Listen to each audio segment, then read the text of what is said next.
What you are listening to is real. The participants are not actors. They are actual litigants with a case pending in the squared circle. Both parties have agreed to dismiss their cases and have their disputes settled here in our forum, the Turnbuckle Debate.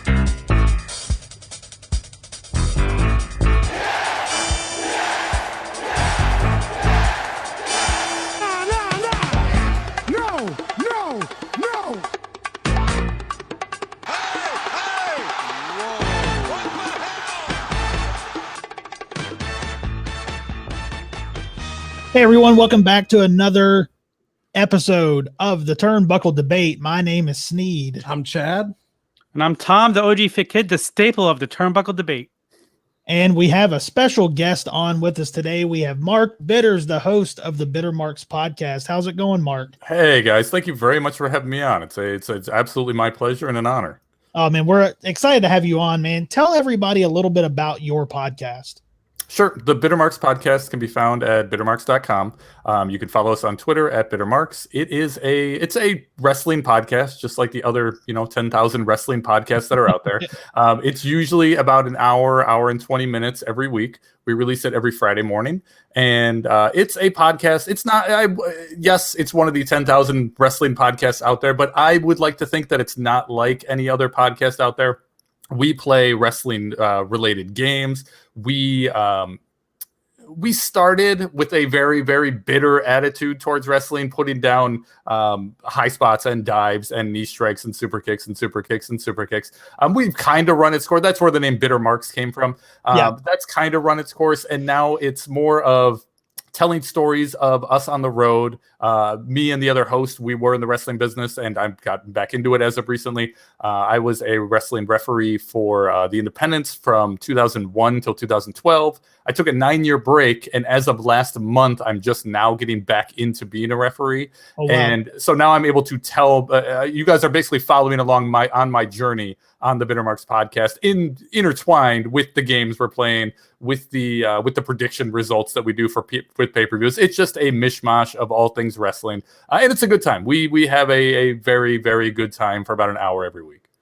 That's awesome, man. There's nothing more fun than following along with somebody's journey, being able to be there every week as they go along with that journey. So that's definitely a very interesting aspect of it. I appreciate it, man. Thank you.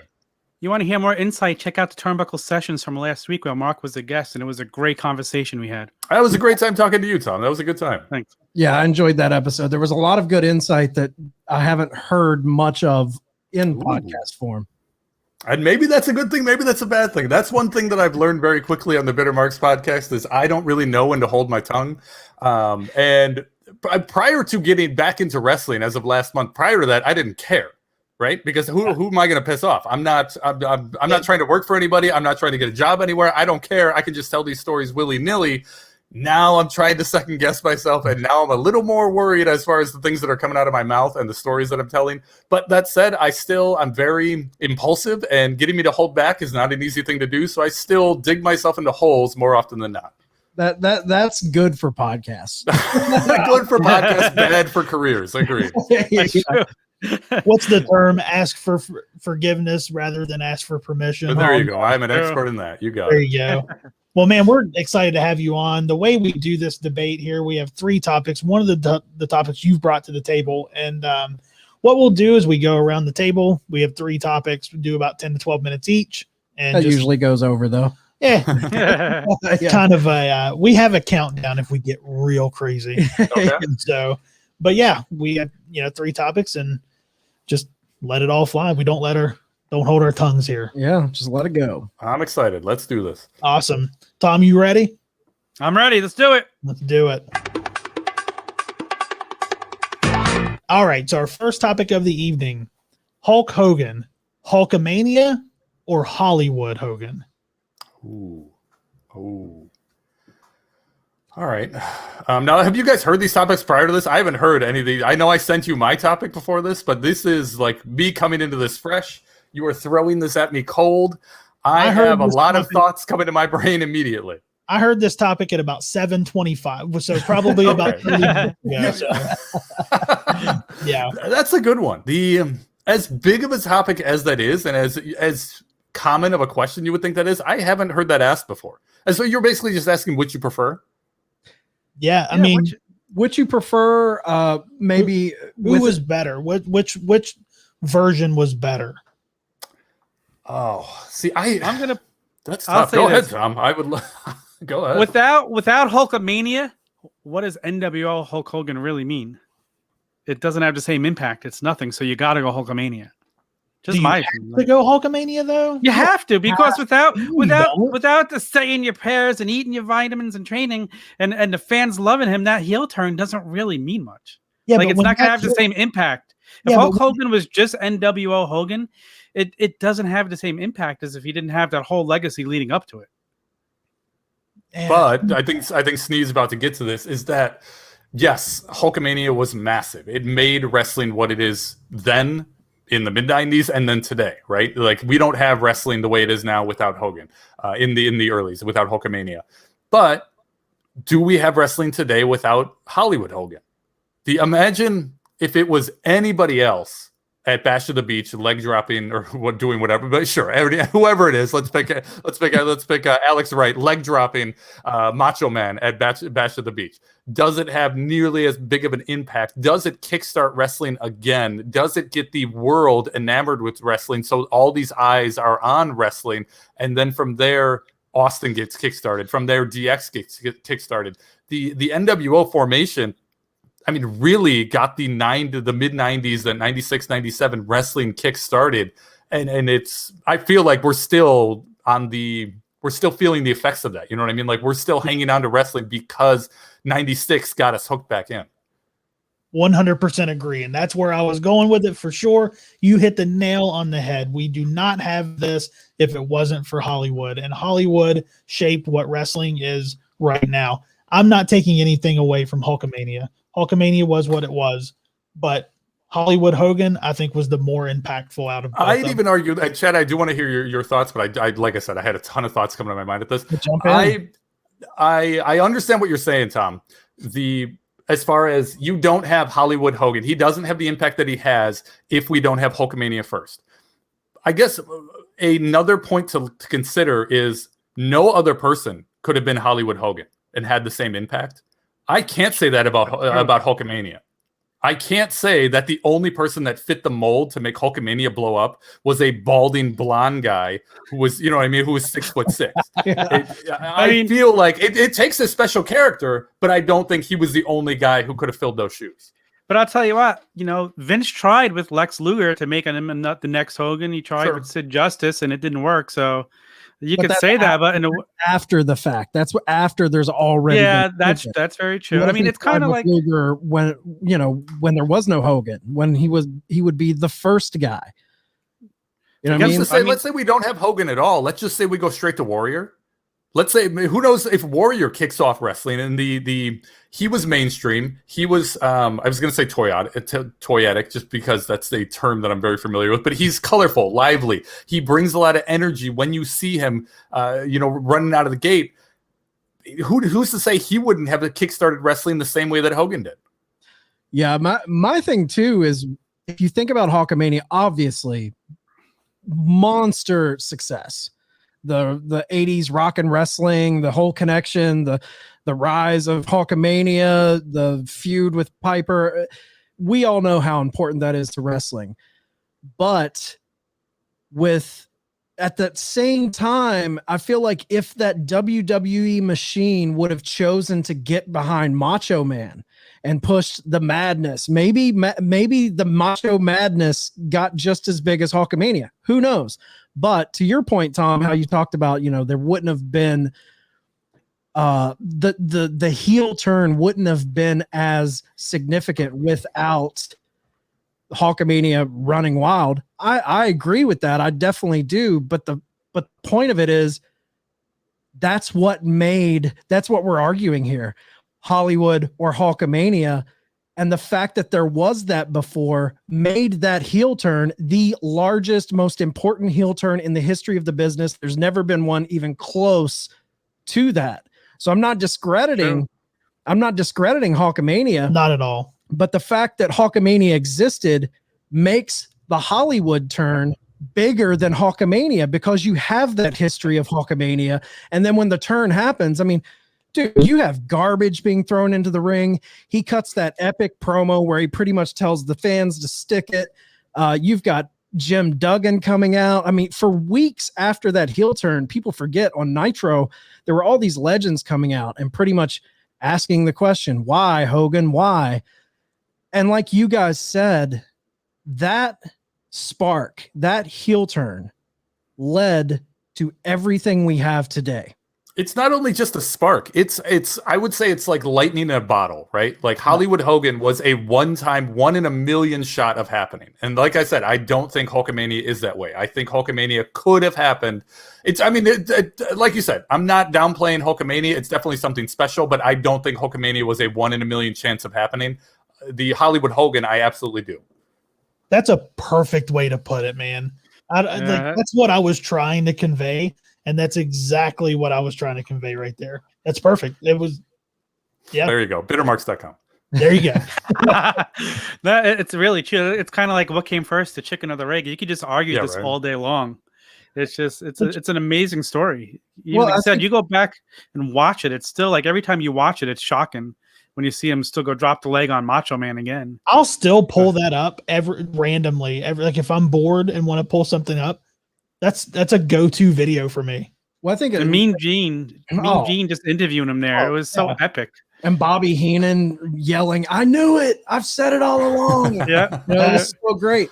But like Mark's talking about, Hogan, Hulkamania, when that happened, it was kind of like orchestrated through the promotional push of McMahon taking over the company from his father, really pushing it into a national status, and the Hollywood thing, that wasn't necessarily just a promotional build of building this character. This was something that had to happen, and you had to have a legendary, larger than life babyface make the decision themselves to roll the dice and pretty much throw this business, this of themselves, this character that they've made their career on, roll the dice on that. I mean, that was a big decision for Hogan. He had to bet on himself at that point. He had to bet on himself. And at the time, if you remember, fans were kind of starting to turn on him a little bit in the red and yellow and those early WCW. Absolutely, yeah.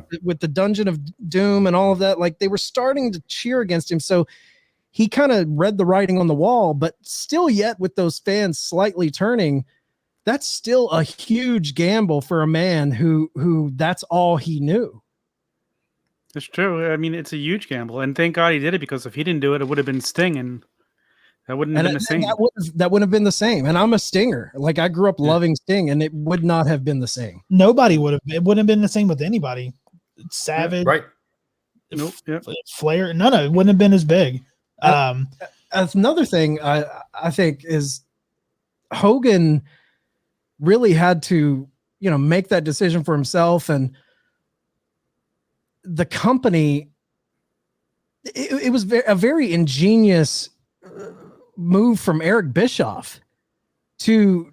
It's almost like they had foresight. They could see where the industry was going, because at that point it was cartoonish. On both sides of the brand, we had Dungeon of Doom, and then you had the new generation on WWF side.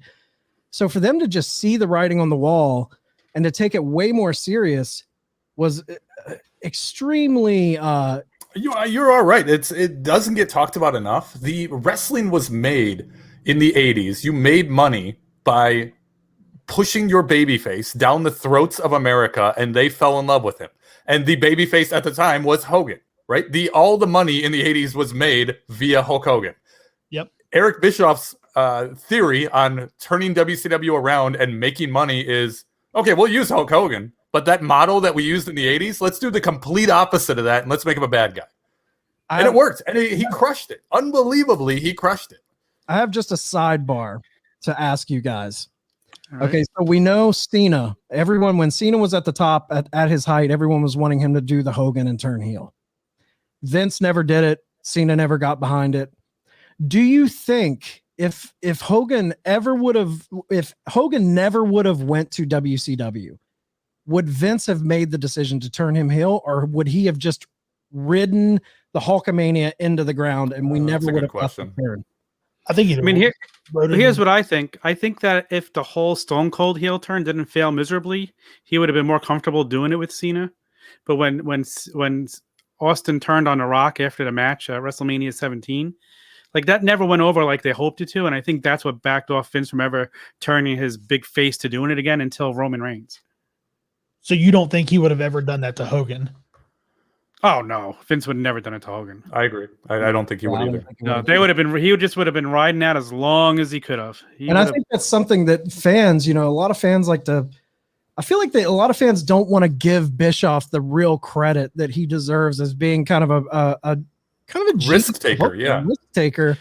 If he hadn't have taken that risk, we talk about the Attitude Era, and I think one of you guys had mentioned, you don't get the Austin era, you don't get The Rock, you don't get DX. All of that happened because of a choice that was made because of Eric Bischoff. It's crazy. I totally agree. Absolutely. Dude, it's ballsy to even think, hey, I have this guy that made all this money, but let's turn him bad and see what happens. Like that's a huge gamble that paid off. And that storyline by Eric Bischoff is just amazing. And he belongs in the Hall of Fame just for that. For what he did absolutely for wrestling, it's amazing. I've tried to give him accolades for it, but I'm blocked on his Twitter account. So Eric Bischoff's? Yeah, Bischoff blocked me. I have absolutely no idea why. I've never. Wow. You've never. It's funny. Never. Me and Bischoff actually had a little conversation on Twitter one night. So I'm close with him. I'll let you know. I sat next to him at Caesar's Palace one day, and if I would have known I was blocked then, I would have asked him about it. I had no idea. All right. So does anybody have anything to say to wrap up before we move on to the next topic? I think it's just such a great debate that hasn't been talked about enough in the history of wrestling. So, yeah, I mean, Hulkamania all the way. Yeah, Hollywood all the way. All right, so we'll move on to the next topic, and this is a topic that Mark had brought to the table.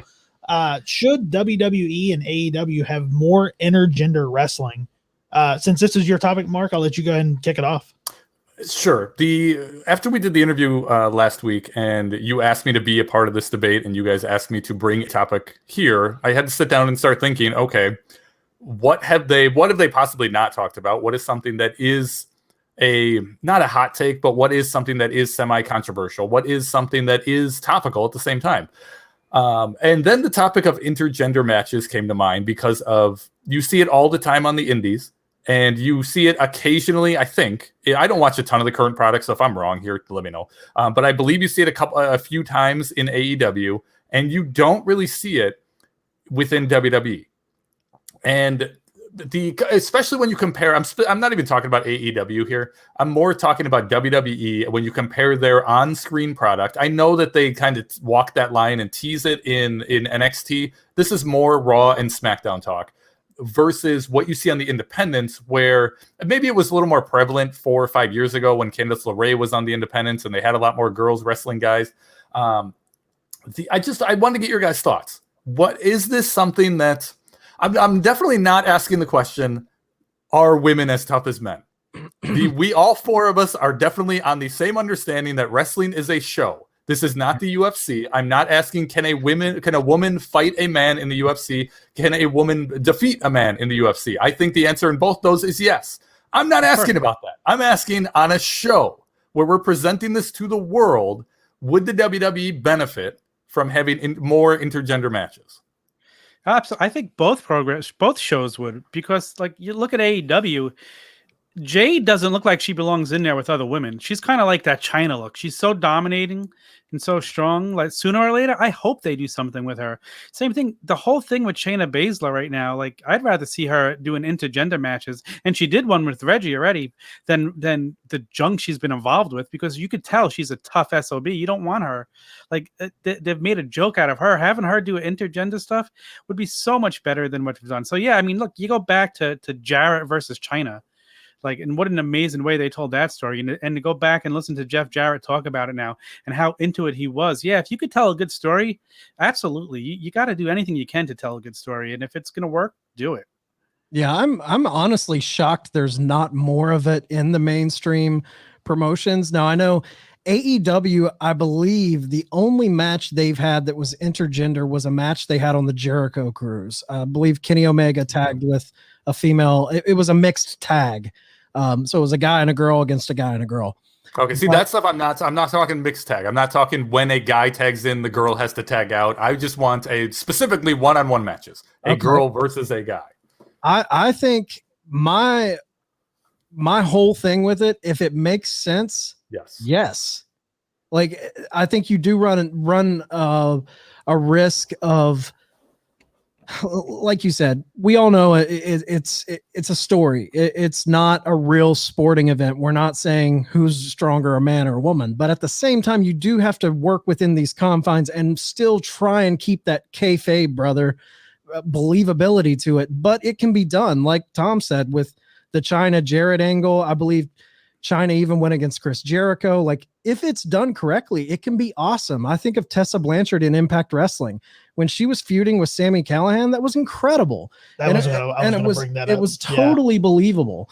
I believe Jordan Grace in Impact Wrestling has had some matches.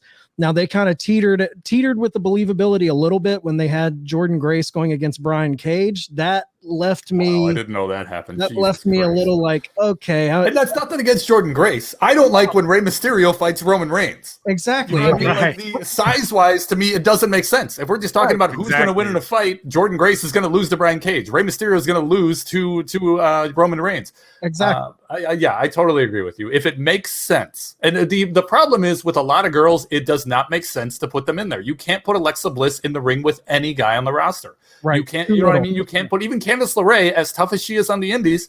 If we're just talking about physically how you look, you can't do that. You can't. Yes, we're going to suspend disbelief as much as we can and tell the story.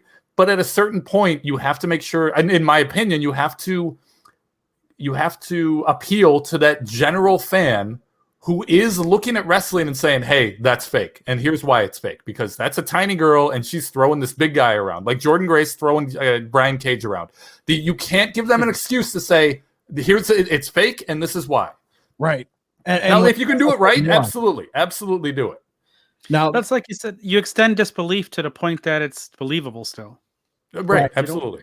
Well, it's like I can see Jade Cargill coming in and issuing a challenge to, Orange Cassidy or Marco Stunt. Jade Cargill would kill Marco Stunt. She would murder that guy. Right. I'd be angry if Marco got any offense on him. Right. I totally agree. 100%. That's the question really isn't. I probably shouldn't have even worded it the way I worded it. It's not about intergender matches. It's just big people against little people. What do you think? Right. I'll never pay money to see Rey Mysterio and Brock Lesnar go at it. I'll never give my time to see it because it's pointless. Right. But let me ask you this then. What about Orange Cassidy against Omega? They're different sizes. They're in different levels. I don't know if they're not so much different though. See, I would pay money to see Rey Mysterio and Lesnar. I don't have a problem with stuff like that. Because it's believable, because you think in a fan's mind, a fan would think that Rey Mysterio has a chance against Brock Lesnar? I think it's one of those things, styles make fights. Like I think to Darby Allin against Brian Cage, they had that match. Brian Cage on the street, he's going to murder that dude if he gets a hold of him. But within the confines of the Darby Allin character, he's like this jackass, takes a lot of pain. You can't kill the guy. He's pretty much a dummy, a crash test dummy. And you just can't kill him. So it's not like they're having Darby go in and throw Cage around with these power moves. That's when I check out. Now, if they had Rey Mysterio in a match with Brock Lesnar and he's pulling these power moves off, then I'm like, yeah, I'm out of this. But it's all in the way it's booked. Because I think wrestling has been booked on the small man against the big man. I mean, we've seen that for decades. But with women, I think back to the women versus men. I was listening to Busted Open. This has been months ago when there was a storyline going on with Randy Orton and Ric Flair where he was kind of disrespecting Ric Flair. And it looked like they were teasing a storyline of Randy Orton against Charlotte Flair. Okay. Now, in a situation like that, I think that story could work told in the right way. Just because of Charlotte's frame, she's an uber athlete, and obviously I don't want to see her going in and power bombing Randy Orton. That's going to check me out of it. But if told in the right way, the way the match is told, I could buy in. Yeah, I do agree. Yeah, go ahead, Tom. I think we're going to say the same thing. I totally could see that. I didn't even think of that one, but yeah, they could probably put off a hell of a match together. Like I said, just make it believable. Like you said, her frame, she could go up against Randy Orton. Like I said, same thing with Shayna Baszler. You look at her and you know she could fight men and put on a good show. Like I said, you just don't do it that it looks silly. Just do it where it's believable. Yeah, and that's the problem. Like Rey Mysterio is a thick kid. You don't even kid. Yeah. He's fucking older than I am, but I guess when I'm thinking Rey Mysterio, I'm thinking like my Rey Mysterio of like 1999 Rey Mysterio. But like Rey currently is a giant guy. He's probably a bad example. But I can't. Maybe this sounds bad, but I cannot think of an instance where I want Alexa Bliss fighting any male on the roster. And that, I think, is where you run into issues with opening up the intergender matches. Is eventually you can't exclude people because of their size, and Alexa Bliss specifically is so freaking tiny that I would not. Rey, I can understand. He's got some. He might be short, but he's at least thick. Same with like Marco Stunt. He is tiny. I can't get behind. I don't care what the story is leading up to it. I can't put him in a match with Brian Cage. Right. You know what I mean? It's the story is only going to go so far, and at some point, somebody's going to point at it and go, okay, they're going to do something that is not believable, and that part I don't like. Yeah. I don't disagray with you there. Yeah, I mean, I think, if it's believable, do it. If it's not believable, don't do it. Yeah, I mean, you could even put like Alexa Bliss against a similar sized guy, say Chad Gable. That doesn't exist. He's not employed. Chad Gable, even a small guy like Chad Gable. You're about to say Chad Gable? He's going to kill her. That's what I'm saying. He's going to kill her. Oh, I thought you were saying Alexa Bliss and Chad Gable had the same frame. Taking a small guy for a guy in WWE. Oh, sure. I still wouldn't buy it. Like that's my point, right? He'd break Alexa in half, right? Yeah. Murder her. Yeah, that'd be. I mean, it'd be a massacre to see her against anybody. So, and I think indies get away with a lot of stuff like that. I don't know why. Like the fans will buy into that because I really think if you would do some of the things in the nationally televised promotions that they do on the indies, I feel like a lot of fans would just check out. You have any examples? And if not, that's okay too. No, one thing you were saying, as far as the indies go, yes, it's been done a lot in the indies. I think Candice LeRae, she's the other tiny one, right? Like she's very, very thin, very frail. I can't see her in there against Orton or Braun or anybody. But the way that they negated that on the indies and they made it kind of make sense, it was all hardcore stuff. There were thumbtacks, there were tables. Known to bleed. Yeah. Exactly right. They found a way to put it on even ground. And they made it believable via the story. And I think if you do that, now obviously WWE is not going to go that route. WWE either needs to not do this or figure out a way around it to even the playing ground. And obviously hardcore is not the option there. So until they can figure out a way to do that and allow all the girls to participate in intergender matches, then I don't think you can do it. No, I don't either. And do you think it's something with the fan bases? Do you think that the indie fan base is more open to it, more open to things like that, and then on a more mainstream wide scale they wouldn't buy in because of things the wrestling they've watched for decades on their TV would it's funny because you're really then arguing the tastes of two fan bases, but it is there. Look at the product that you get on Monday night compared to Wednesday night. Yeah, you know what I mean. It's a night and day product. It's not the same thing. I've started saying that Raw is not a wrestling product. It's entertainment, but they're not putting on a wrestling show on Wednesday night. No matter what you're talking about, it is. It's a variety show to me. Raw is a sports entertainment variety show. Well, another comparison to that is when we went to the death match. Oh, and to watch the death match crowd is a crowd that's going to watch something on Monday or Wednesday night and going to hate it because of right. Of what that is. It's too tame. So it's the same. I think it's the same thing. That was going to be my example. The deathmatch fans, they're more indie type fans, the deathmatch fans, and it's just such a different thing. And talking about fans, man, they're even they're a different level. They're on their own. Even different than that's a subculture within indie wrestling. Even have you guys seen Ali Catch lately, and the matches she's putting on? Oh yeah, oof. Yeah. She's doing the intergender stuff and the hardcore stuff and the deathmatch stuff. It's crazy. You talk about wow, crazy. I've seen some clips and some matches lately, and it's like, wow. So good for her. This whole conversation is not us saying that women or men are stronger than the other one. This is 100% just talking about, does it make sense? In a wrestling environment, does it make sense? That's all we're talking about. It definitely can. And a lot of the stuff on the indies, they do a good job of making it make sense. I just worry. That's another thing. I worry, like say McMahon opened his doors to intergender matches. I worry about how he would book that.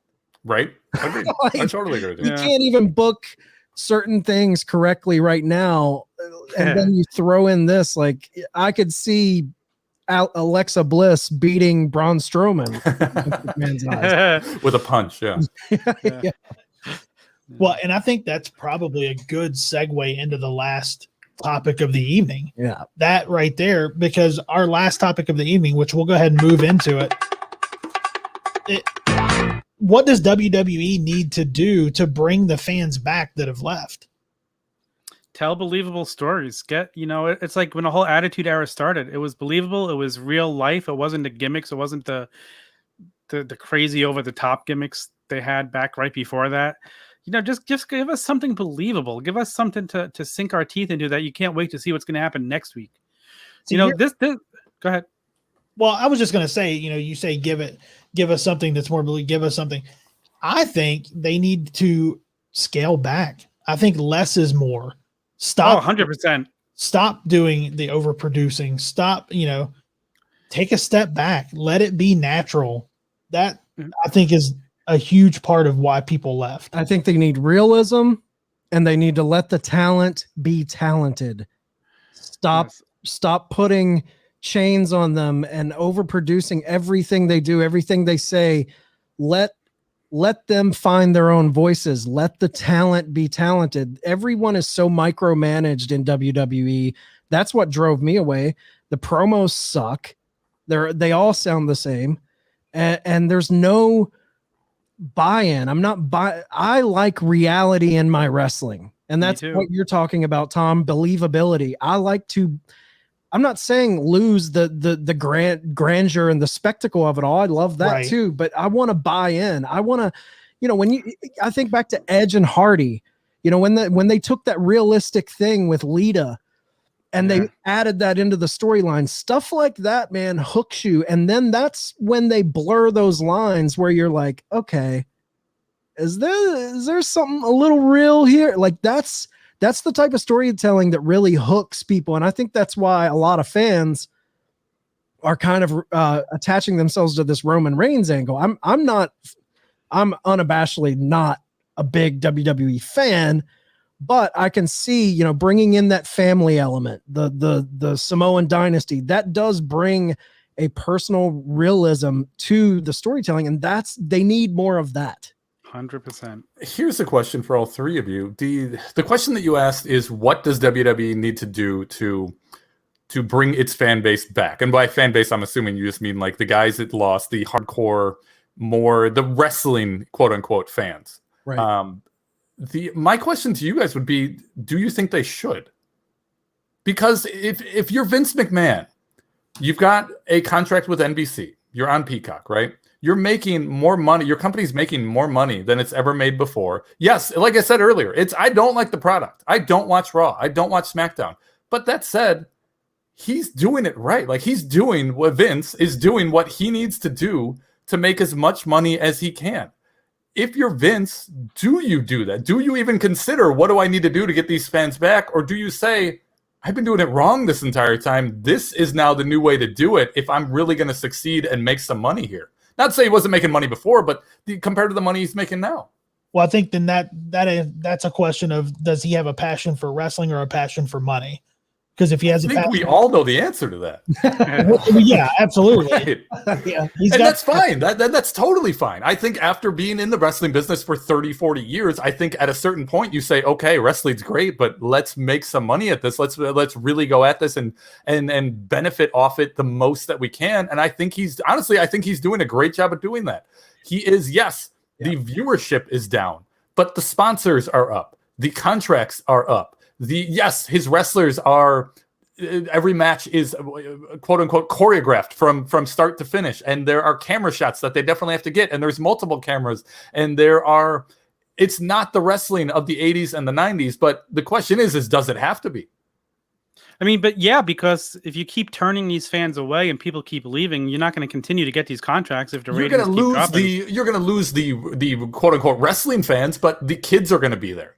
The families are going to be there. You're going to get the typical, the average wrestling fans are still going to be there. I think that the average wrestling fan is still tuning in because it is a entertainment show and people are tuning in for the show. They're not tuning in because they haven't seen 3 arm drags. You know what I mean? They're not turning the channel at that point. The guys who are on our side of it, I know it's an extreme example, but they're not getting the wrestling that they want. They're getting backstage segments. They're getting promos. They're getting stories, silly stories.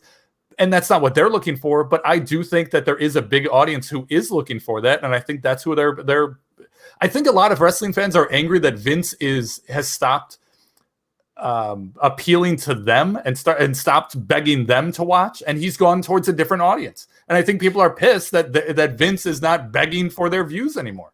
You know, I the only thing is, if you watched Raw last Monday, all of a sudden you have Ricochet going over AJ Styles, Riddle going over Drew McIntyre, and whoever the other person was, I can't even think it was. Like, okay, he kind of is pushing, like this past week and leading up to it, he's starting to push the people that the internet boys, that the people want to see, and I think maybe he's actually finally responding to the pressure and trying to build something for when the live crowds come back. That's one thing that I on the Bitter Marks podcast, I definitely try not to put myself in Vince's shoes. I think we even talked about this on the interview we did last week.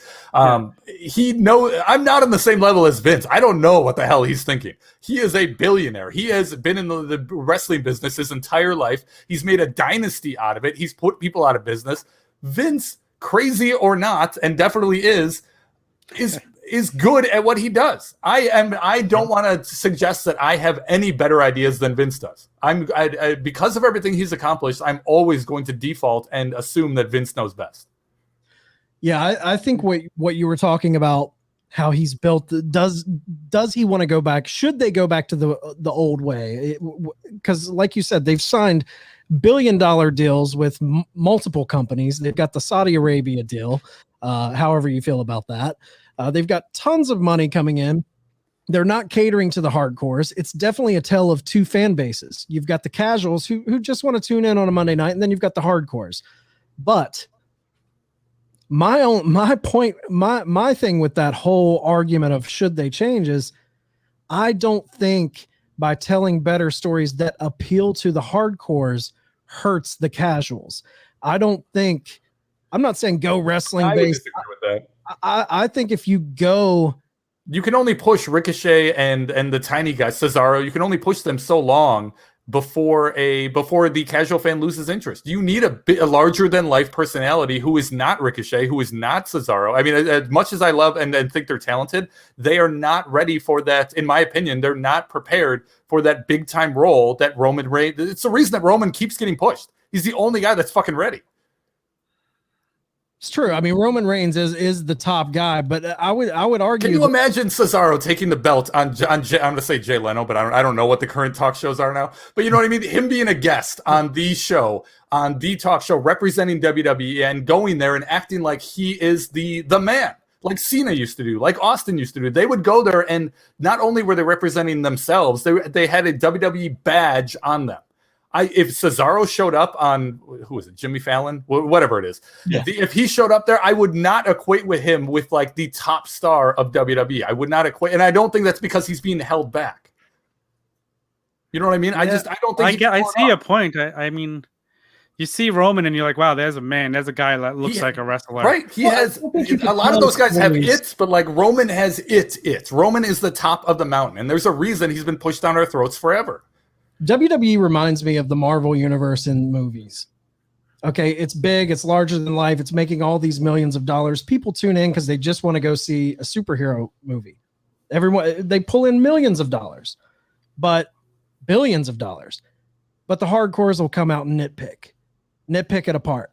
Now, if you were to do that Marvel movie and you appease the hardcores who were like, oh man, they got it all right. The casuals aren't going to the casuals don't care. They just want to come and see a fucking comic book movie. That's why you have to appeal to them. The casuals are the ones that are buying the Marvel shirts at Target.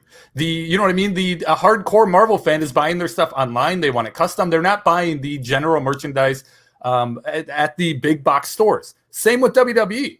The WWE fans, if you're talking about just the casual kid, is buying WWE figures. They're going to shopwwe.com and they're buying all their shirts for 40% off. They are bringing in all that revenue that the internet fans aren't bringing. The money is in the kids and the 100%. 100%. Yeah, Vince again is doing it right. Shocking that Vince is doing it right. The man is a fucking billionaire. And it's funny though. Then how? Okay, he is making tons of money. But why is the ratings fucking trash compared to when he was doing it, quote unquote, right for the hardcores? It's in the toilet. You know, when they were doing it right by the hardcores, we were getting 5, 6, 7 million viewers a Monday. Now they're 1.6. Is that an indictment on the business? Yeah, I guess my argument is they're making more money now. The ratings don't matter. Is my rebuttal of that. But that said, who's to say that if the ratings were at a 5 or a 6 right now, who knows how much they'd be making? Maybe it'd be tons more. Maybe it'd be less. Maybe it'd be the same. I don't know. I don't know the answer to that. I just know that Vince has chosen this road to go down, and I am 100% jumping on his coattails and listening to any direction that Vince wants to go. I heard Tommy Dreamer talk about this on Busted Open, and when they were firing the people and moving, everyone's talking about a potential sell, and everyone was wondering, why are you going to cut these people when you're making all this money? And these contracts aren't that big that it would inflate your value to a potential buyer. And Tommy Dreamer and Bully Ray both said, like, in a situation like this, they could be shifting money around where the profitability of them from an outsider may not be what's really going on behind the scenes. There's ways to shift and move your money with these deals. We don't know how much it takes to actually run this business. Are they as profitable as they appear to be? Or is there things where they're moving and shaking things in the background to make it appear that they're better off than they actually are? This is another thing we talk about in Bittermarks all the time. That is something that I wish more wrestling fans, specifically wrestling podcasts, had that mentality. In general, we don't know. Right. I'm not backstage. You're not backstage. Right. You're not in those meetings. I'm not in those meetings. We cannot assume that we know just because we're a fan and we know what the word kayfabe means. That doesn't entitle us to say that we understand everything that happens in the backstage. That's not how it works. And I feel like every fucking podcast out there, that gives them because they're on the inside, quote unquote, they can say whatever they want. They can make any assumptions they want. They feel like they know this business inside and out. And it infuriates me. That's we're seeing what they're letting us see. Yeah. And when you have wrestlers, especially Tommy Dreamer, who was in the creative meetings at WWE for a long time, and he was an active producer, and he helped Paul Heyman run ECW for years, so he knows how money is moved. And when they're questioning if it's a lot of smoke and mirrors as far as their absolute profitability, it makes me, as a fan who knows jack shit, pause and be like, maybe we don't know what they're feeding us in the public isn't what really is going on. Sure, they signed these deals, but there's a lot of money going out too. There's a lot of money going out. So there's so much stuff that we as fans do not know about. And most fans don't equate that to anything. They don't give that any credit, and it's infuriating. Yeah. I think as hardcore fans too, with Vince moving on, and should he bring the hardcore fans back? I think it's kind of like watching your girlfriend walk down the road with somebody else. Yeah. It's one of those things where you grow up on it and you want it to be what it was when you were a kid. Yeah, that's a lot of the complaints. Yes, that's where a lot of it comes from. And I've came to realize that it's just not for me anymore. And that's okay, because that's what more fans need to realize. You're exactly right. It's just not for me. Like, I can appreciate Impact and NWA and AEW and get my fix there now, but the Raw product is just not for me. Right. Whether it's the right move or not business-wise that Vince is making, we don't know that, right? We don't know what's going on behind the scenes. It might be a terrible mistake that Vince is making right now. We don't know, and we shouldn't assume that we do know, but you're exactly right. It's not for us. And if it's not for us, you can either take two routes, and most podcasts go the route of, okay, I'm going to continue to watch, even though I know it's not for me, and I'm just going to complain every week. The easier option, the much, much easier option, is just turn it off. Turn on Monday Night Football and just be done with Monday nights. Yeah, Chad, you're taking the much easier route out. I wish more people would do that.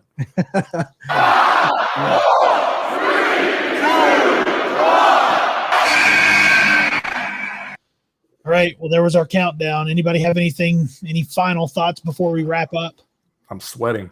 This is why it's the debate show. That was great. That was a great debate. It was great, man. Yeah. And before we go, Mark, again, let them know where they can find the Bitter Marks podcast.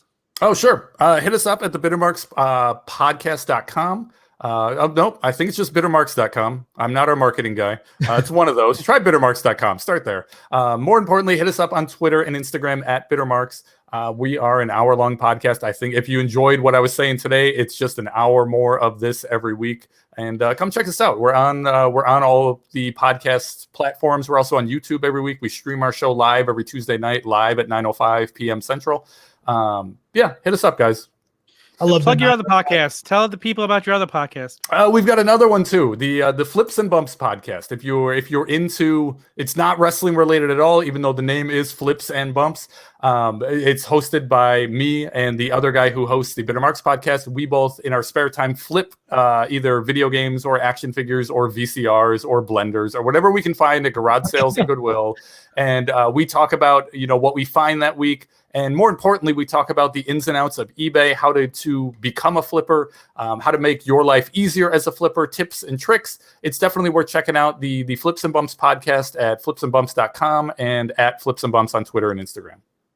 Awesome. We got to have you back on soon, Mark. This was great, guys. I would do this anytime you want. I love coming on here and yelling about wrestling. Well, yeah, you always have a seat here, man. Anytime you want to come on. This was fantastic, guys. I very much appreciate the time. Awesome. Well, that's going to wrap us up for the evening. Tom, I know this is your time to shine. Go for it, man. Get it in. The OG Fig Kid on Twitter and Instagram, and the Turnbuckle sessions every Wednesday. Don't miss the episode with Mark. There was a lot more of this over there, too. It's a lot of fun. Good back catalog in the sessions. That's it. Court is dismissed.